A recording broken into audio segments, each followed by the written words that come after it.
to walk on. Some kind of bird made a noise. Wind rustled tree branches. His steps set off little crunching sounds. Otherwise, stillness. Down below and behind him, the country road stayed empty. 5 or 6 minutes, and he was at the Henderson plot. He recognized it all right, even in the darkness, but he made sure anyway.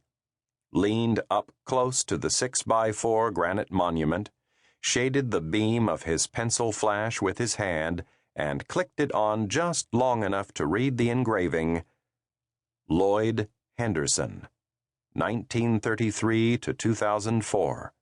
Beloved father. Beloved. Jesus. Rage boiled up in him. He had to stop himself from kicking the stone. Control, man, control. Too bad the marker was so goddamn big and heavy cemented into the ground, otherwise he'd have yanked it out or knocked it over, smashed it to bits with a sledgehammer. That's what he'd have liked to do, except that would make too much noise. He spat on it instead, as he had each time before. Spat on the grave below it. Then he took off the backpack, brought out the pair of heavy gloves and the shovel, and began to dig. Didn't take him long. The earth under a layer of sod grass was loamy, easy to scoop into. Henderson had been cremated, the urn with his ashes planted here, and grave diggers didn't go down very deep when they were burying an urn.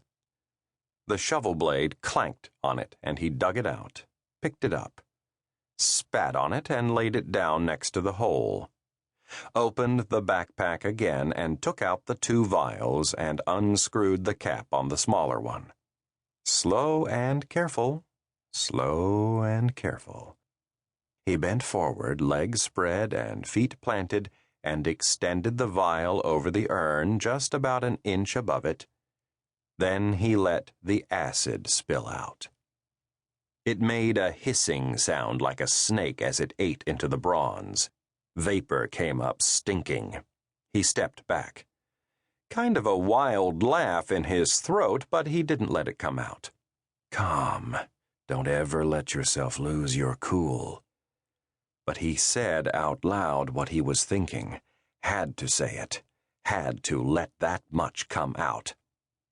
"You son of a bitch," he said. "Now you're burning for sure." To the backpack again for the second, larger vial. Opened that one. Stepped cautiously around the smoking, burning remains of Lloyd fucking Henderson, leaned toward the monument in the same stance as before, and hurled the acid at the smooth granite face. More hissing, more stinking vapors. The names, the dates, the words beloved father began to disappear. Now for the pics. One of the smoldering urn and ashes, one of the burning headstone. He made sure the road below was still deserted before he leaned up to shoot.